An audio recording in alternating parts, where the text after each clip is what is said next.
Welcome back, my friends. Video 3, last pages of our wonderful magazine, The Constitution.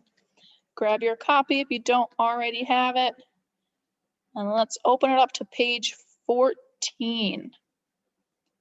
Here we are.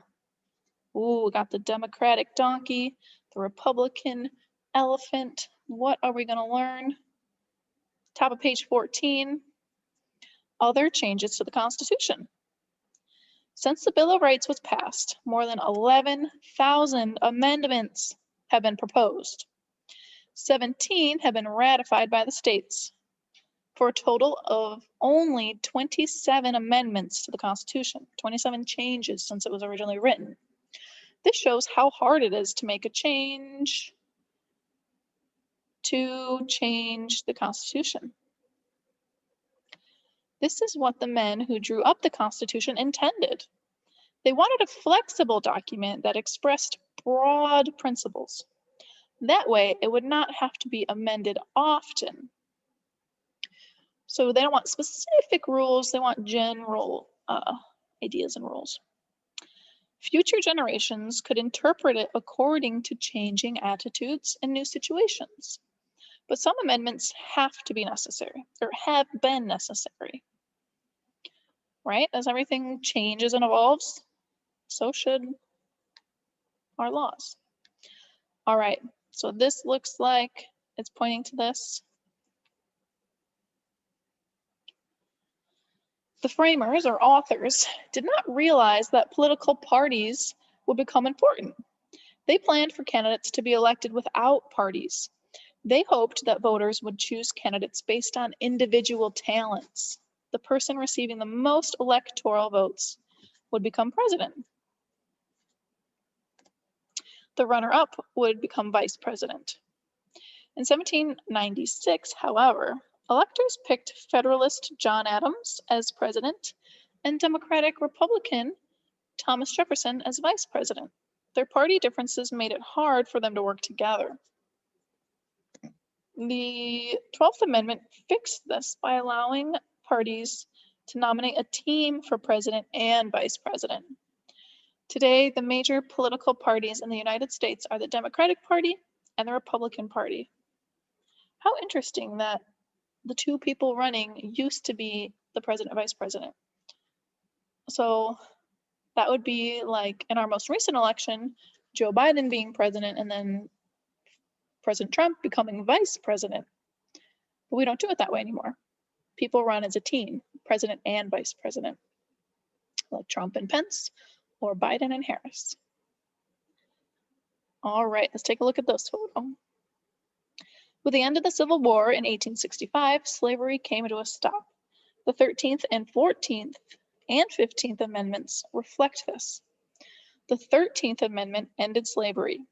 The 14th Amendment says that everyone born in the United States is a citizen. That included people who had been enslaved. It also says that the states cannot deny people rights granted in the Constitution. The 15th Amendment says that formerly enslaved people and other people of color have the right to vote. Some states got around this in various ways. Some charged a poll tax.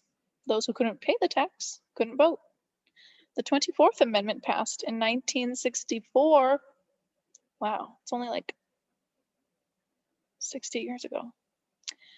Says people cannot be denied the right to vote just because they can't pay a tax. Yeah, if you don't have a lot of money, that's not fair. You should be able to vote. So now you can. In this photo, for many years, there was a strong social movement to end the drinking of alcoholic beverages. In 1919, the 18th Amendment to the Constitution made it illegal to make, sell, or drink alcohol. But the law was hard to enforce. By 1933, the legal experiment in controlling people's desire to drink was considered a failure. And so the 21st Amendment repealed or ended or undid the 18th Amendment. And so now you are legally allowed to drink alcohol. If you're 21, make it and sell it if you are of age as well. This photo here, soldier. In the late 1960s, men as young as 18 were being drafted, I would say called upon by the government to go fight, drafted to fight in the Vietnam War.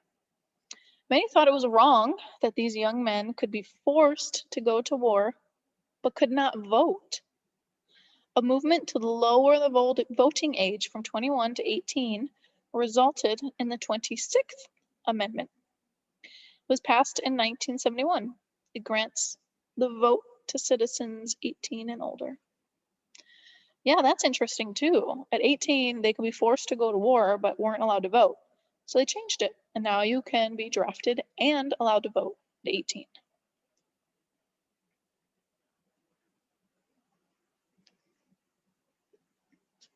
Let's look at this photo. I wonder if you guys have seen this before. It's a very famous, I guess I'd call it poster. In 1972, Congress passed the Equal Rights Amendment. It said that there should be no discrimination based on gender. But in order for it to become an amendment, 3/4 of the states had to vote in favor of it. The amendment didn't get the necessary votes in the time limit that had been placed on it. Opponents said that the amendment was not needed because there were already laws to protect equal rights for women. Those who think the Equal Rights Amendment should have been passed say that the gender discrimination still exists. For example, in 2015, female workers earned about 79 cents for every dollar earned by male workers. So that means, like, if a man earned $1 for doing the same job as a woman, she would only get 79 cents. So that amendment didn't pass. Not enough states voted for it. And this photo over here, New York City women have no vote at all. The framers of the Constitution were all white men. Most were wealthy property owners. They considered limiting the right to vote to other white men who owned property. But they let the states set up voting qualifications. Until the middle of the 19th century, so like 1850, most states still had property requirements. That means you couldn't vote if you didn't own property. A movement to extend voting rights to women started in 1848. Finally, in 1920,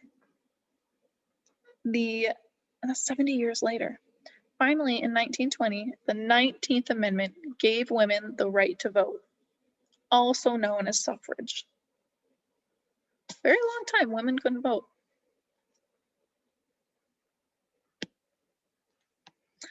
All right, let's turn to the last 2 pages of our magazine. We're going to learn about another branch of the government, the federal government, the judicial branch, which has the Supreme Court. Page 16, the Supreme Court. No constitution is the same on paper and in life, wrote Gouverneur Morris of Pennsylvania, who penned the Constitution's final draft. Morris meant that words on paper do not change, but life does. The world changes. For example, the framers couldn't imagine television or the internet. How should freedom of the press be applied to those media? The 9 justices of the Supreme Court have the job of interpreting the Constitution in a changing world. They decide if acts of Congress and the president are allowed by the Constitution. This is called judicial law. Remember, the Constitution was written a long time ago. There was no telephone, no internet, like they said. Women couldn't vote. So those laws need to be adapted as things change, and that's where the Supreme Court comes in. Here's this guy, he says, let's put the Supreme in Supreme Court. In 1803, the Supreme Court heard the case of Marbury versus Madison. In essence, it concerned William Marbury's claim that he had been cheated out of his appointment as a federal judge. The court, with John Marshall here as Chief Justice, didn't rule on his claim. Rather, it ruled that the law under which the case was tried was unconstitutional. This was the first time the Supreme Court claimed the right of judicial review. Here is Dred Scott. Dred Scott was an enslaved man. His owner took him to a free territory where slavery was not allowed. After living there for 5 years, Scott was returned to a state that allowed slavery. Scott sued for his freedom. He claimed that he became free when he left a slaveholding state. In 1857, the Supreme Court ruled that, as an enslaved person, Scott was not a citizen and could not use the federal courts. Therefore, he was still enslaved. The ruling outraged those who were against slavery. In this photo here, sometimes the Supreme Court has changed its mind. In 1940, the court ruled that schools could force students to salute the flag even if their religion forbid it. In 1943, 3 years later, the court reversed its ruling. So you don't have to salute the flag if it's against your religion. In this photo here, when gold was discovered on Cherokee land in Georgia, the state gave the land to white settlers. The Cherokee sued in federal court. In 1832, the Supreme Court upheld their claim to their land, but President Andrew Jackson refused to carry out the court's ruling. He was rumored to have said, "Chief Justice John Marshall has rendered his decision, now let him enforce it." Later, the Cherokee were forced to leave their land. Wow, that's pretty intense. That the court said, yes, this is your land, but the president wouldn't make it happen. That's kind of illegal. Page 17, let's read about some more cases. This black and white photo up here. It can take the court years to reverse an unfair ruling. In 1896, in the case of Plessy versus Ferguson, the court ruled that forcing African Americans to sit in separate railway cars was legal, but the cars had to be equal to those for whites. So that means riding on a train, they couldn't sit in the same train car, but the white train car had to be equal to the black train car. This was called the separate but equal ruling. It was used to justify segregation in all kinds of public places, keeping black and white people separate. Then, in 1954, the court ruled in Brown versus Board of Education that separate schools for African American children were, by their very nature, unequal. The court determined that segregation in schools was unconstitutional. So it took years to reverse this ruling that separate was equal, until they finally said, no, separate's not equal. In this photo here, yes, no, but the Supreme Court justices don't all agree on how to interpret the Constitution. Some believe in a living Constitution. They think the framers wanted the Constitution to be flexible enough to allow for ever-changing world. Other justices, called originalists, insist that the courts should base their rulings only on the original intent of the framers. But who decides what the intent of the framers was? This cell phone here. The Supreme Court also affects public policy when it refuses to hear a case. Here is a recent example. Surveillance means secretly listening to or reading a private communication. It might be a telephone call or an email. According to the Fourth Amendment, the government must ask a judge for a search warrant before doing this. So if you're accused of breaking a law, the government can't just bust into your house and start looking for things. They need to go to the court and say, hey, we think this person did something bad. Will you allow us to go into their home to look for some evidence? That's called a search warrant. The judge decides whether the surveillance, or surveillance, can we read their emails? Can we listen to what they're saying? The judge decides whether the surveillance is needed to find illegal activity. Since 2001, following the attacks of September 11th, the government has sometimes conducted surveillance without first obtaining a search warrant. In 2014, the Supreme Court decided not to hear a case about these activities. So even though the government's not supposed to be listening to citizens or people in the United States without obtaining a warrant, they have done that, and the court decided not to make a judgment on it. And this here, in 1966, in Miranda versus Arizona, the court ruled that criminal suspects must be warned of their rights to remain silent, to have an attorney present, and to have an attorney appointed by the state if the suspect cannot afford one. So if you're doing something illegal or accused of doing something illegal, they have to tell you of those rights before they arrest you.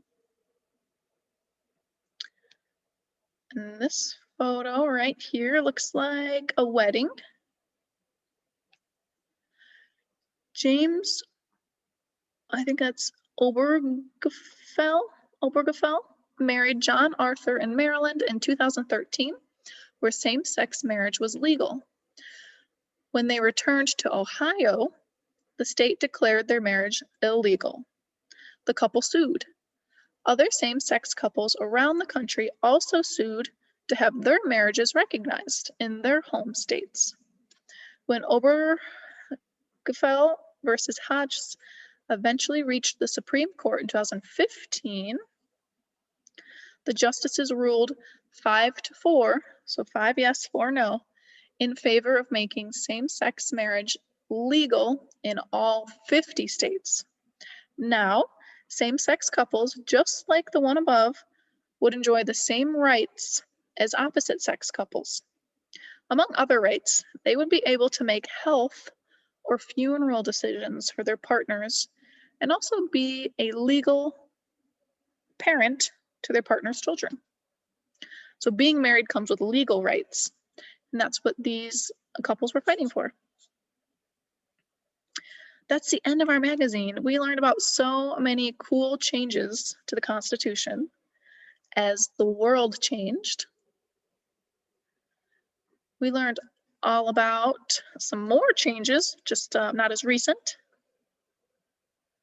The Bill of Rights, which state all of our rights as citizens, our responsibilities as citizens, and becoming a citizen if you weren't born here. Learned about how the states originally decided to adopt the Constitution, the original articles of the Constitution, the law of our land, the convention that made the Constitution, and a little bit about what the Constitution is. That's our magazine, The Constitution. I hope you enjoyed, and I'll see you on our next magazine.